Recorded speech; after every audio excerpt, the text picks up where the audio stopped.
सबसे पहले आपको बताएं कि पीडीएम के सरबराही इजलास में हुकूमत के खिलाफ कोई बड़ी पेशरफ न होने पर ऑपोजिशन मखमसे का शिकार है। मौलाना फजलुर रहमान ने नवाज शरीफ से राब्ता किया। आसिफ जरदारी के बयान और वापसी के मुतालबे पर दोनों रहनुमाओं ने मायूसी का इजहार किया। नवाज शरीफ ने कहा कि साबिक सदर की गुफ्तगू से बहुत दुख हुआ। मौलाना फजलुर रहमान ने भी तायीद की। और लीगी जराये के मुताबिक पीडीएम ने पीपल्स पार्टी को इस्तीफों का फैसला करने के लिए 2 हफ्तों की मोहलत दे दी है। जराये का यह कहना है कि पीपी सिंध से इस्तीफे नहीं देना चाहती तो ऑप्शन को कबूल किया जा सकता है। पीपी पहले कौमी फिर पंजाब असम्बली और आखिर में सिंध असम्बली से इस्तीफे दे।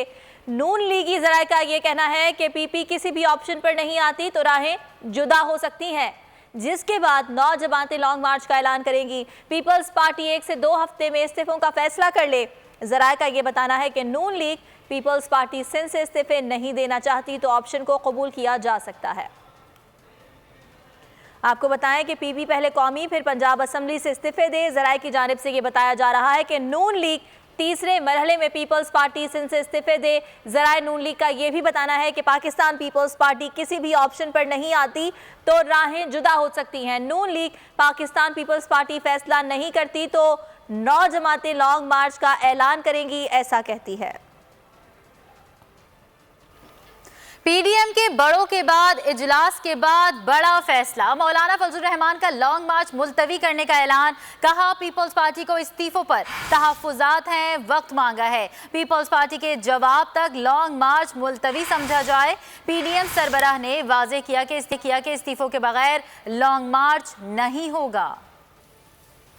और दूसरी जानिब मरियम नवाज का कहना है कि हमें लीडर्स की लाशें नहीं, जिंदा लीडर्स चाहिए। मियां नवाज शरीफ को वापस बुलाने का किसी को हक नहीं। मरियम नवाज का 2 टोक ऐलान। कहा जिसे नवाज शरीफ से बात करनी है मुझसे करे। नवाज शरीफ को बुलाकर इमरान खान के हवाले नहीं कर सकते। नून लीग की नायब सदर ने यह भी कहा कि नवाज शरीफ को वापस लाना उनकी जिंदगी से खेलना होगा। बोली सबसे सख्त और लंबी जेल नवाज शरीफ ने काटी है। मौलाना के ऐलान के बाद हुकूमती हलकों में शादियाने। असद उमर ने पीडीएम को मफाद परस्त टोला करार दे दिया। फवाद चौधरी बोले जो इस्तीफे देने की बात कर रहे हैं उनका निजाम में हिस्सा ही नहीं। शाह महमूद कुरैशी का कहना था कि पीडीएम का शिराजा बिखर चुका है। और नाज़रीन, पाकिस्तान डेमोक्रेटिक मूवमेंट के सियासी मुस्तकबिल पर बात करने के लिए इस वक्त हमारे साथ मौजूद हैं वजीर खारजा शाह महमूद कुरैशी। बहुत शुक्रिया शाह साहब आपके वक्त का। शाह साहब, पाकिस्तान डेमोक्रेटिक मूवमेंट गुज़श्ता रोज की प्रेस कॉन्फ्रेंस के बाद ऐसा लगता है कि इंतशार का शिकार हो चुकी है। मुस्तकबिल पीडीएम का आप क्या देखते हैं? देखिए, मैंने पहले से ये पेशन गोई की थी कि जो पीडीएम का इत्तेहाद है ये गैर फितरी इत्तेहाद है। इनमें कोई नजरियाती वाबस्तगी नहीं है। ये मुख्तलिफुल ख्याल जमाते हैं और सिर्फ एक मकसद अपने बचाव के लिए जमा हुई हैं। इस्तीफों पर पाकिस्तान पीपल्स पार्टी हरगिज तैयार दिखाई नहीं देती और उन्होंने ऐसी शर्त आयद कर दी है तो मुस्लिम लीग नून ने मुस्तरद कर दी है। चुनाचे इंतशार वाज़ेह हो गया, इख्तलाफ सामने आ गया। तो मुझे लगता है कि आइंदा इनमें मजीद दरारें दिखाई शाह साहब, गुज़श्ता रोज साबिक सदर आसिफ अली जरदारी की जानिब से साबिक वजीर आजम नवाज शरीफ को पाकिस्तान वापस आने का भी कहा गया, मशवरा दिया गया उनको। आप समझते हैं कि इस इत्तेहाद को बचाने के लिए नवाज शरीफ वापस पाकिस्तान आ सकते हैं? मुझे नहीं लगता कि वो फौरी तौर पर कोई उनका इरादा है वापस आने का और गालिबन इसी को बुनियाद बनाते हुए जरदारी साहब ने शर्त आयद की है। शाह महमूद कुरैशी साहब, आपने बोल टेलीविजन को वक्त दिया, आपका शुक्रिया। और नैब ने मरियम नवाज को फिर तहकीकात के लिए बुला लिया। नायब सदर मुस्लिम लीग नून को चौधरी शुगर मिल्स केस में 26 मार्च को पेश होने का नोटिस जारी कर दिया। नैब जराये के मुताबिक मरियम नवाज के हवाले से नए शवाहिद मिले हैं। मुस्लिम लीग नून की नायब सदर से इन शवाहिद की रोशनी में तहकीकात की जाएंगी। आगे बढ़ें और आपको ये बताएं कि सुप्रीम कोर्ट ने स्पीकर सिंध असम्बली आगा सिराज दुरानी को सिंध हाई कोर्ट से जमानत देने का फैसला कल अदम करार दे दिया। अदालत ने सिराज दुरानी समेत दीगर शरीक मुल्जिमान का केस सिंध हाई कोर्ट को वापस भिजवा दिया। रिमार्क्स दिए बगैर वजूहात कैसे जमानत दे दी गई। सिंध हाई कोर्ट हकाइक का दोबारा जायजा लेकर 2 माह में फैसला करे। JUI के रहनुमा और साबिक वफाकी वजीर अकरम दुर्रानी आज नैब रावलपिंडी के सामने पेश होंगे। अकरम दुर्रानी पर गैर कानूनी भर्तियों का इल्ज़ाम है। नैब ने JUI रहनुमा को पेशी के लिए नोटिस जारी किया था। नैब के मुताबिक अकरम दुर्रानी ने अपने दौर में जाली डोमिसाइल के जरिए भर्तियां की। उधर जहलुम में मैट्रिक की तालिबा का अगवा और फिर बाजियाबी, गुत्थी मजीद उलझ गई है। वालिदैन ने पहले अगवा का तासुर मुस्तरद किया, फिर रात गए खुद ही अगवा का मुकदमा भी दर्ज करा दिया। पुलिस बर वक्त कार्रवाई के जरिए तालिबा की बाजियाबी का दावा कर रही है। मुल्जिमान की गिरफ्तारी के लिए छापे भी मारे जा रहे हैं। कराची प्रेस क्लब के बाहर बैठे असातिज़ा को जब मुस्तकिल नहीं किया गया तो मुतालिबात पूरी होने के लिए उन्होंने सिंध असम्बली का रुख कर लिया। असम्बली के गेट पर बैठे असातिज़ा के एहतजाज को 16 दिन होने को आए हैं, लेकिन कोई सुनवाई नहीं हो रही। कहते हैं 937 असातिज़ा का मुस्तकबिल दाव पर लगा हुआ है। आज फिर मुज़ाकरात की दावत दी गई है। मुतालिबात पूरे कर लिए गए तो धरना खत्म कर देंगे। और इस वक्त धरने के मकाम पर हमारे नुमाइंदे राव अफनान मौजूद हैं। मजीद उनसे जान लेते हैं। राव अफनान, आगाह कीजिएगा, आज एक बार फिर मुज़ाकरात होने जा रहे हैं। ये असातिज़ा कितने पुरुमीद दिखाई दे रहे हैं? जी बिल्कुल, आईपी हेडमास्टर्स का एहतजाज और सिंध असम्बली के सामने धरना दूसरे रोज भी जारी है। कैमरामैन कामिल दिखा सकते हैं कि आईपी हेडमास्टर ने सिंध असम्बली की सामने वाली शाहरा को मुकम्मल तौर पर बंद कर दिया। हम असातिज़ा से बात करने की कोशिश करेंगे। सर ये बताएं, अगर सईद गनी साहब ऐलान करते हैं कि आया आप लोगों को मुस्तकिल किया जाएगा या मुस्तकिल नहीं कर सकते, तो आप लोगों का आइंदा का लाहेमल क्या होगा? अगर उन्होंने मुस्तकिल करने का ऐलान कर दिया तो हमारा धरना वैसे ही ख़त्म हो जाएगा। लेकिन अगर वो मुस्तकिल करने का ऐलान नहीं करते तो मर गए यहाँ बैठे हैं। वो हमें गोलियों की बौछार मारे, कुछ भी मारे, इस सब की जिम्मेदार सिंध गवर्नमेंट होगी। क्योंकि अगर हमारे रोज़गार से खेला जाएगा तो हमारे पास कोई दूसरा ऑप्शन ही नहीं है। रिस्क के हलाल के खातिर हम मरने के भी तैयार हैं और यहाँ पर बैठे हैं जब तक हमारे मामला बारे में आप हमें आगाह कर रहे थे। बहुत शुक्रिया आपका।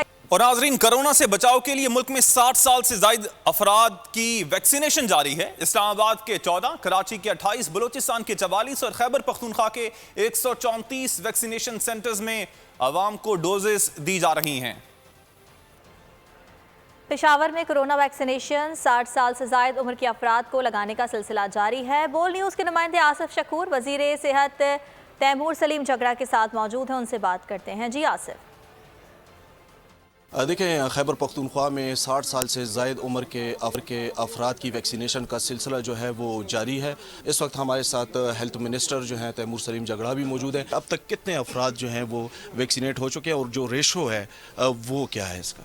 देखिए, जैसे आपको कहा, हेल्थ वर्कर्स तकरीबन 30,000 वैक्सीनेट हो चुके हैं और अभी उनकी जो सेकंड डोज़ है उसका सिलसिला जारी है। जो सिटीज़न्स हैं, सीनियर सिटीज़न्स हैं, वो तकरीबन 4,000 हो चुके हैं और आज से ओपन है वॉक इन बेसिस पे 70 साल से ज़ायद लोगों के लिए। वैक्सीन के नए डोजेस भी जो हैं वो आ रहे हैं।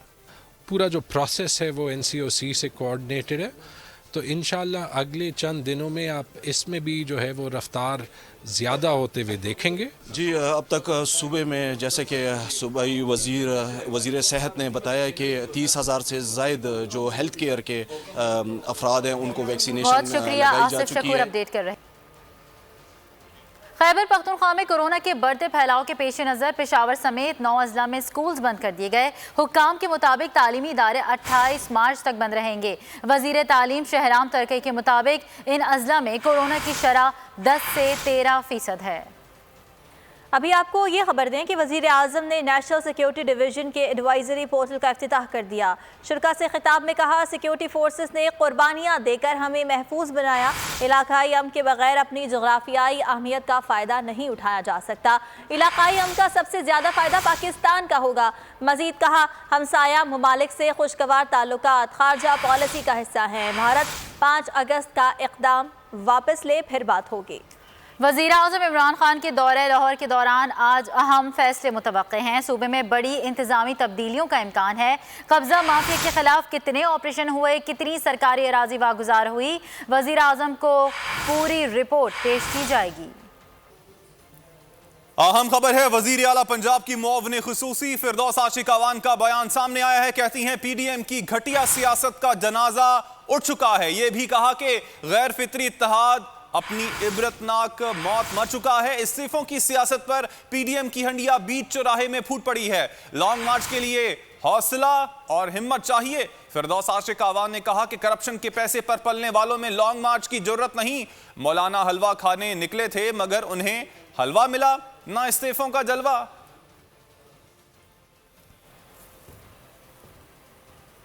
एक और अहम खबर, कमरा अदालत में शहबाज शरीफ का नवाज शरीफ से टेलीफोनिक राबिता हुआ है। शहबाज शरीफ ने नवाज शरीफ से तबीयत दरियाफ्त की है। ज़राए का ये बताना है कि दोनों भाइयों में सियासी सूरत हाल पर तबादला ख्याल किया गया। गुज़िश्ता रोज़ पीडीएम की मीटिंग पर भी गुफ्तगू की गई है। आपको आगाह कर रहे हैं कि कमरा अदालत में शहबाज शरीफ का नवाज शरीफ से टेलीफोनिक राबिता हुआ है और ज़राए का ये बताना है कि शहबाज शरीफ ने नवाज शरीफ से तबीयत दरियाफ्त की, जबकि दोनों भाइयों में सियासी सूरत हाल पर भी तबादला ख्याल हुआ और गुज़िश्ता रोज़ पीडीएम की मीटिंग पर भी गुफ्तगू की गई।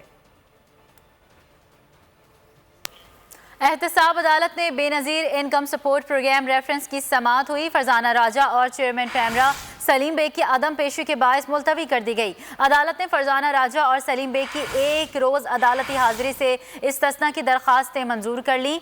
चेयरमैन पैमरा सलीम बेग के वकील ने अदालत को बताया कि उन्होंने सलीम बेग ने भी बरियत की दरख्वास्त कर रखी है। नैब प्रोसिक्यूटर वसीम जावेद का कहना था कि सलीम बेग की दरख्वास्त का जवाब तैयार कर रहे हैं। एहतसाब अदालत ने तमाम मुल्जिमान को 1 अप्रैल को दोबारा पेश होने का हुक्म दे दिया। खबर दे रहे हैं आपको, एहतसाब अदालत में Benazir income support programme reference की समाअत फरजाना राजा और चेयरमैन पैमरा सलीम बेग की अदम पेशी के बायस मुलतवी कर दी गई। अदालत ने फरजाना राजा और सलीम बेग की एक रोज़ा अदालती हाजिरी से इस्तिस्ना की दरख्वास्तें मंजूर कर ली हैं।